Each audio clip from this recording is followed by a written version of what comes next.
Well, up around Jones Bridge at the end of Lake Burton, there's a hole where the catfish sort of hang out.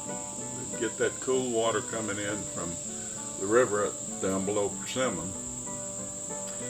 And folks come to fish there a lot, you know. Some of them fish on the bank, some of them bring their little boats down, you know. Well, this one old boy, he caught him something, and it was pretty big. And every time he'd try to pull it in, that rod tip would bend near the dough. Well, there's over by the bridge, there's a couple of kids had them scuba gears on. And he hollered out, "Hey, y'all come over here." Well, they swam over and he said, "I got something on this line. I don't know what it is, but it's big. Would y'all go down there and follow that line down and see what it is and how big it is?" They said, "Sure."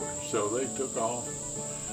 About 3 minutes later they come up and said, "Boy, that's the biggest catfish we ever seen." Now, he's a big one. He said, "Well, can you get him?" "Well, I don't know if we can or not. We'll try." So they slipped on back down there and followed the line down. And they were down there, and pretty soon they seen all them bubbles coming up and everything. And about 5 minutes later, they come up. And he said, "Well, did you get him?"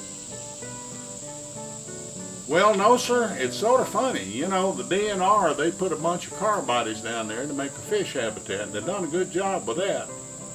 But that big old catfish has got his home set up there in a little yellow Volkswagen, and every time we get close to him, he swims in the window, rolls the window up, and locks the door."